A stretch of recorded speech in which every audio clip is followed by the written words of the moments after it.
Ngikhumbule phela nawe sithandwa ukuze yonke lento yethu izohamba kahle. Ngikhumbula zonke izinto esasinokuzenza ndawonye. Ngikhumbule ngisagqoka amanikiniki, ngikhumbule ngisadabukisa, ngikhumbule ngiseyiphele endlebeni, ngikhumbule ngisakuvimba endleleni ungiphoxa ngiphokophela ngoba phela wena wawuyigugu lenhliziyo yami gugu. Ngikhumbule phela nawe sithandwa ukuze yonke lento yethu izohamba kahle. Ngaqopha umlando ngawubeka enhlizweni yakho ukuze nalapho ingqondo yakho isiqopha umlando ngaqondile ngami inhliziyo yakho ingilwele ngiswele imali ngabe ngenyangeni okungenani ngiyovuselela lolu thando selithando ukuphelela. Ngicela ukukutshela ukuthi ziyokumangalela lezo thembiso mosuhluleka ukuziveza. Ngikhumbule phela nawe sithandwa ukuze yonke lento yethu izohamba kahle. Ngikhumbule kuzoba ngcono kakhulu uma nawe ungikhumbula ngoba kuzoba lula ukuthi sisheshe silungise izinto. Ngikhumbula zonke izinto ebesinokuzenza ndawonye. Ngikhumbula ungibambele eduze ungihlebele endlebeni uthi ngoba siyathandana ngakho asoze sahlukana noma ngabe kusinda kwenyukela siyobambisana ebuhleni nasebubini.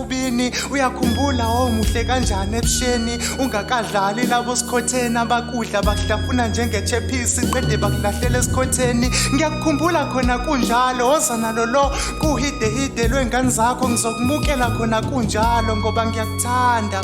Ngicela ningangisoli usuke ungoni uma ulandela inhliziyo yakho iholwa uthando. Ngikhumbule phela nawe sithandwa ukuze yonke lento yethu izohamba kahle uma sengikhuluma iqiniso. Ngikhumbule zonke izinto ebesinokuzenza ndawonye. Ngikhumbula ngilahla ithemba ungicoshisa, ngiphume endleleni ungibuyisa, mangisenkingeni ungibonisa. Awukaze wangonisa yilokho kwakubonisa ukuthi uyobanga umfazi oqotho ingakho namanje ngizehlisa. Sisangayilungisa lento impilo sisangayiqala phansi. Mina angisoze ngakwehlulela ngokwehluleka ukuzibamba ezinkanukweni zobusha ngoba nokusha kuyaphola kusala isibazi. Phola nizohlulwa yini ukubona ukuthi amanzi la sakama khona sangaphinde ame futhi nakho kunye ngikukhohlwa ukuthi uthando alikaze lwakhohlwa ngokwenzekayo. Yithina nje silizibayo uma lifuna ukuzikhulumela nawe mawuthanda ungangifakazela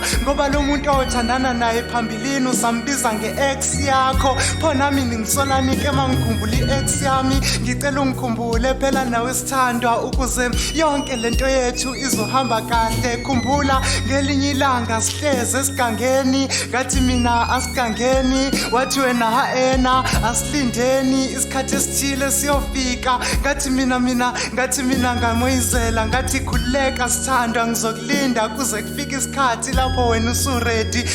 Okwangizisa ubuhlungu kakhulu ukuthi emva kokulinda kwami isikhathi eside wathi mawusubuya edolobheni ukuyovakasha wabuya usukhulelwe. Ayi kwale ndaba mina ngicela siyeke le ndaba yamakhumbulana mina imane ngivusela ubuhlungu.